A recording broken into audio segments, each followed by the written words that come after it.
اب توکل ہے کیا؟ توکل کسے کہتے ہیں؟ لفظ توکل سے ہی لفظ نکلا ہے وکالت۔ ہم عدالت میں جاتے ہیں، کسی کو اپنا وکیل بناتے ہیں۔ وکیل اب دنیاوی لحاظ سے اگر سمجھا جائے تو کیا ہوتا ہے؟ ہمارے خلاف کیس ہو گیا، ہم نے جج کے سامنے حاضر ہونا ہے، حالانکہ ہم اپنی گفتگو خود بھی اس کے سامنے کر سکتے ہیں، لیکن ایک قانون بنا ہے کہ ایسا شخص اس کو چنا جائے، کیونکہ یہ قانونی کارروائی ہونے والی ہے، تو جو قانون کو بہتر طریقے سے جانتا ہے اور پھر اس میں سے جو زیادہ ماہر ہوتا ہے، ہمیں پتہ چلے فلاں وکیل کیس نہیں آتا، بڑا ماہر ہے یہ گفتگو کرنے میں، بات کرنے میں، بات واضح کرنے میں یا صفائی پیش کرنے میں، ہم اس کو اپنا وکیل بناتے ہیں۔ تو وکالت کا معنی ہوتا ہے اپنا معاملہ کسی کے سپرد کر دینا۔ اب وہ وکیل اگر عدالت میں جج کے سامنے ہار جائے گا تو ہم ہار جائیں گے، اگر وہ وکیل کیس جیت جائے گا تو ہماری بھی فتح ہوگی۔ کیوں؟ ہم نے اپنا معاملہ اس کے ہاتھ میں رکھ دیا ہے۔ اب ہم یہ نہیں کمرہ عدالت میں کہہ سکتے کہ جج صاحب میں اگر قصوروار ثابت ہوا ہوں تو اس میں وکیل کا قصور ہے، میں اصل میں قصوروار نہیں ہوں۔ کیوں؟ ہم نے معاملہ اس کے سپرد کر دیا۔ اس کو کہتے ہیں وکالت، اپنا معاملہ کسی دوسرے بندے کے سپرد کر دینا۔ اب رب تعالیٰ پر توکل کا کیا معنی ہے؟ رب تعالیٰ پر توکل کا جو معنی بیان کیا گیا ہے، ایک ہے توکل کا لغوی معنی، ڈکشنری میں لغت میں اس کا کیا معنی ہے؟ لغت میں اس کا معنی یہ ہے اپنی عاجزی کا اظہار کرنا اور کسی غیر پر اعتماد کرنا۔ میں یہ کام نہیں کر سکتا، یہی بندہ یہ کام کر سکتا ہے۔ اپنی عاجزی کا اظہار کر لیا، میں عاجز ہوں، میں ضعیف ہوں، میں کمزور ہوں، اور دوسرے بندے پر اعتماد کر لیا کہ یہ اس قابل ہے، اس کو کہتے ہیں توکل۔ اور رب تعالیٰ کی ذات پر توکل کا مطلب کیا ہے؟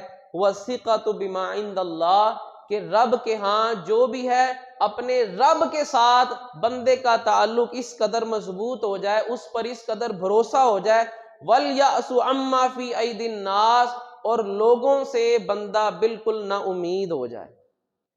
معاملہ اللہ کے سپرد کر دیا اور خود اس سے نکل گیا، اور صرف خود ہی اس میں سے نہیں نکلا، لوگوں کو بھی اس سے نکال دیا۔ یہ کام اگر کرے گی تو اللہ کی ذات ہی کرے گی، اللہ کے علاوہ یہ کام کوئی اور کرنے والا نہیں ہے۔ اب اس کی اور مثالیں بھی آپ کے سامنے آئیں گی کہ توکل ہوتا کیا ہے اور توکل میں کون کون سی چیزیں شرط ہیں اور کس انداز میں بندہ وہ توکل کا اظہار کر سکتا ہے۔ صرف چند ایک آیتیں آپ کے سامنے توکل کے حوالے سے میں رکھوں گا، اور یہ تقریباً قرآن مجید میں یہ 29 سے 30 آیتیں ہیں جس میں توکل کا رب تعالیٰ نے ذکر کیا ہے کہ رب تعالیٰ پر توکل کرنا یہ کس قدر معنی اور اہمیت رکھتا ہے۔ رب تعالیٰ ارشاد فرماتا ہے انما المؤمنون الذین، یہ سورہ انفال کی آیت نمبر 2 ہے اور بڑی ہی قابل توجہ آیت ہے۔ مومن ہم میں سے ہر بندہ اپنے آپ کو کہتا بھی ہے، سمجھتا بھی ہے۔ رب نے مومن کی تعریف کیا کی ہے؟ رب تعالیٰ فرماتا ہے انما المؤمنون، اور لفظ جو انما جب جہاں بھی قرآن مجید میں یا عربی میں آتا ہے، انما کا مطلب یہ ہوتا ہے کہ بات صرف اور صرف یہی ہے، انما اس کے علاوہ کوئی دوسری بات نہیں ہے۔ انما المؤمنون، مومن وہ لوگ ہیں الذین اذا ذکر اللہ وجلت قلوبہم، ان کے سامنے جب رب کا ذکر ہوتا ہے ان کے دل ڈر جاتے ہیں، دل میں رب کا خوف ہوتا ہے۔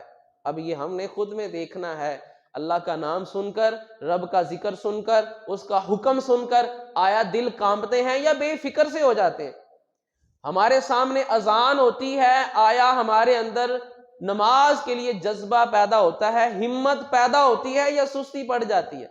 رب فرماتا ہے مومن وہ ہیں جب ان کے سامنے اللہ کا ذکر کیا جائے ان کے دل ڈر جاتے ہیں۔ وَإِذَا تُلِيَتْ عَلَيْهِمْ آيَاتُهُ زَادَتْهُمْ إِيمَانًا، ان کے سامنے جب اللہ کی آیتوں کی تلاوت کی جاتی ہے تو ان کا ایمان اور بڑھ جاتا ہے، ایمان اور مضبوط ہو جاتا ہے۔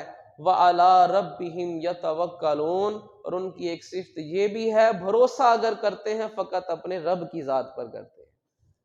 مال پاس ہے، جس طرح ہم میں سے بعض لوگ یہ سمجھتے ہیں کہ ہمارا مریض بیمار ہے، علاج نہیں ہو رہا، یا فلاں بندہ ہمارا رشتہ دار بیماری کی وجہ سے فوت ہو گیا، اگر ہمارے پاس پیسہ ہوتا کھلا تو ہم اس کا اچھے سے ہاسپٹل سے، ادارے سے اس کا علاج کرواتے۔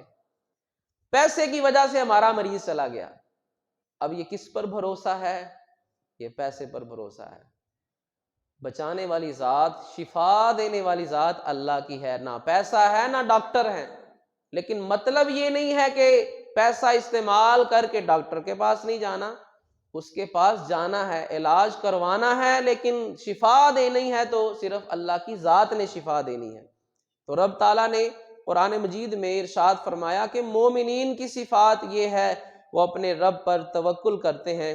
اسی طرح حضرت یعقوب علیہ السلام نے قرآن مجید میں سورہ یوسف میں رب تعالیٰ نے ان کا قول ذکر کیا کہ جب اپنے بیٹوں کو نصیحت کر رہے ہیں تو ساتھ میں آخر میں کہتے ہیں ان الحکم الا للہ، حکم، فیصلہ اگر چلنے والا ہے تو صرف اللہ کا چلنے والا ہے، فیصلہ اسی کا ہوتا ہے۔